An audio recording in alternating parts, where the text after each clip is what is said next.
Uh, and just feel that you can't hear anything. You just one thing, and positive energy just comes to you.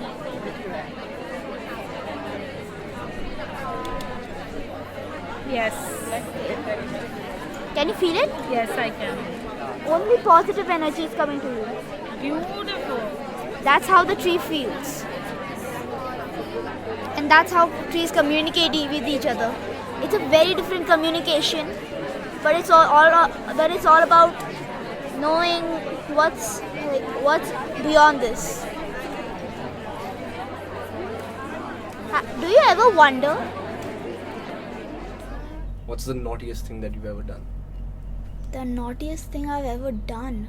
Well, I need to think about this.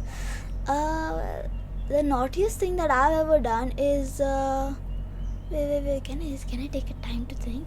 The naughtiest thing I've ever done. I'm just sad that this broke. I have no idea how. I think it fell. Then I kept it. Then I tried to, it broke a little. I tried to chip the other place so that it makes a pattern, and then I broke it further. Then I thought I would break it a lot, and then I would make a puzzle out of it. But as soon as I kept it here, dust became dust. Very small particles, so I'm sad. Now it can't be a puzzle. If it is, it's gonna be a really, really, really hard 3D puzzle.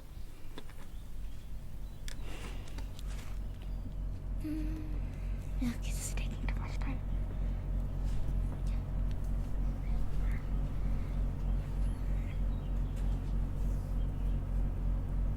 Okay, I think the naughtiest thing that I've ever done is that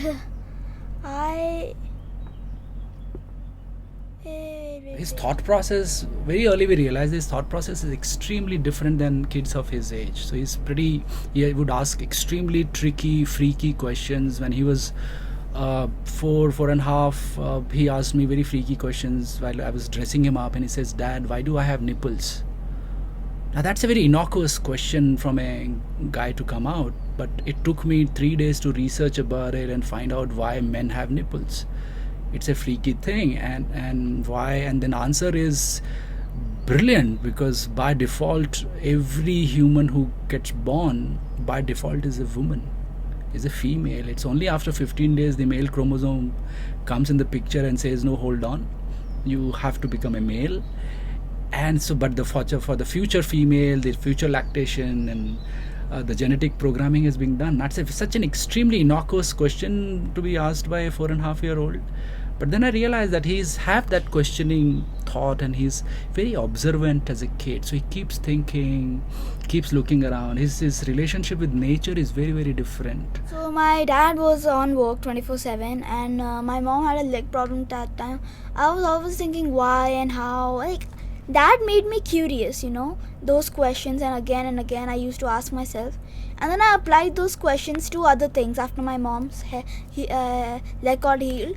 I used to think so much. I used to this happened after I went to Kodaikanal to visit the school called Sholai, and I learned meditation there. And when I learned meditation, I just went deeper into any subject, and that deepness has increased my curiosity, because you have nothing in your mind that time. And then when you're coming back to the conscious world, you are feeling things again back into your mind, but then your stress levels at that time just go away, so you have more things to ask, you just stare off to nature, and you just think to yourself, why were we here, how did we come here?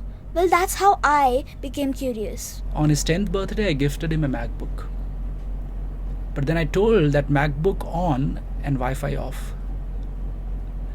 So then he has to figure out what to do with it, because his kids his age would be watching a movie on it, or probably play a game on it and all that stuff.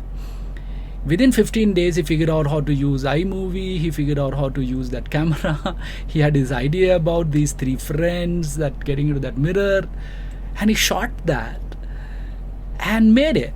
A almost 41-minute film. He wrote his own dialogues, he made his cousins come and became part of the crew. He put my dog in the film, and all that has happened. So when I saw the film and he made a video out of a trailer, of iMovie trailer, all that is figured out in 15 days. And I was teaching somewhere else and I came back to home and he said, wow, this is amazing.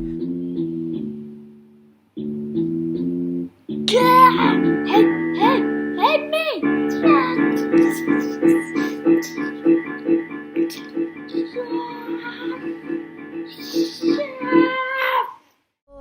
Once when if the parents are too lenient, they let the kid go out of the gate, okay, and and the kid can do whatever they want in the outside the gate, and if the parents are too strict, they can't even step on the garden, they can't even touch the garden, they'll stay inside their rooms and be locked up.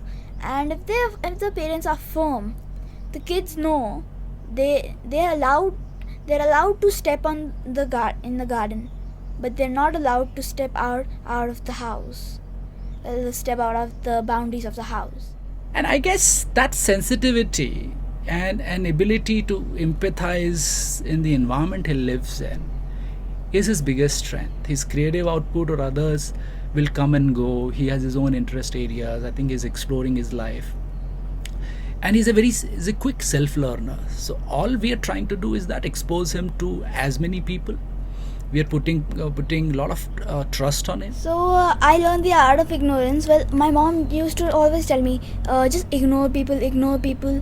But I was very sensitive that time. I had troubles. I had trouble making friends. I had trouble with bullies. But then I realized that all it takes is just one act of bravery. Okay, it just takes one act of bravery, and just let it all out. And after you let it all out, like all the anger of all the bullies, they stop bullying you. But even if they don't bully you, you already let all the anger out, so you don't actually really care about that information.